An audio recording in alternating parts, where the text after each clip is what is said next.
Oui, bonjour. Aujourd'hui, on va voir comment choisir un sectionneur dans un démarrage moteur.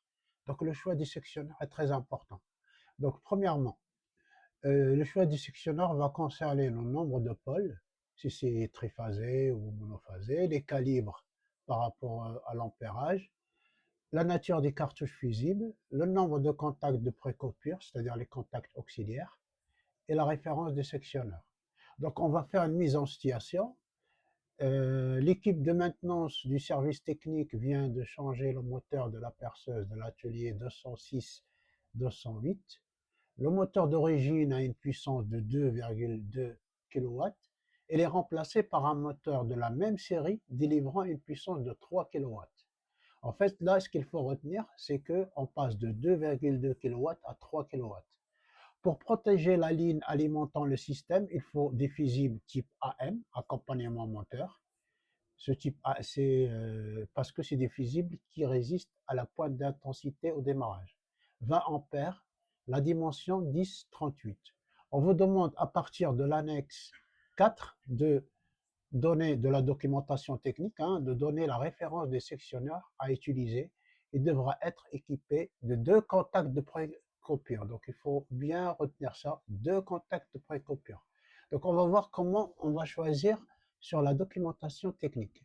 Alors le choix ici, on va passer à la documentation technique. Donc ce qu'on a et ce qu'il faut retenir, c'est que c'était un moteur de 20 ampères. Ici, la doc technique, on jette vite fait un coup d'œil sur les calibres, hein. C'est des sectionneurs porte fusibles, hein, triphasés au tétra. Nous, c'est triphasé, donc ça va de 25 à 1000 ampères. On voit ici la colonne des calibres par rapport à l'ampérage. Là, c'est la dimension des fusibles. Là, c'est le nombre de contacts de précopiure. Et là, c'est la référence. Nous, on a 20 ampères, on ne va pas aller sur 50. On va prendre le premier qui se présente, c'est-à-dire 25 ampères. La dimension, c'est 10-38. On nous demande d'avoir 2 contacts de précopiure. Donc, on choisit ici la deuxième ligne. Là, elle ne demande pas ce dispositif, donc on ne choisit pas. Donc, conclusion, c'est le LS1-D253A65.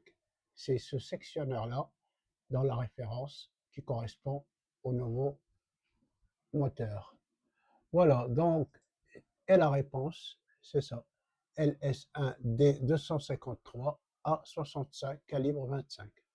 Ce qu'il faut retenir aussi, c'est que le sectionneur est capable d'ouvrir ou fermer un circuit lorsque le courant est nul.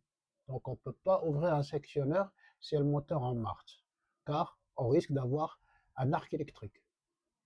Arc électrique, ça veut dire ionisation en fait de l'air, et c'est ça qui crée l'arc électrique. Afin d'isoler l'installation électrique située en aval, c'est-à-dire après le sectionneur. Merci de votre attention et à bientôt.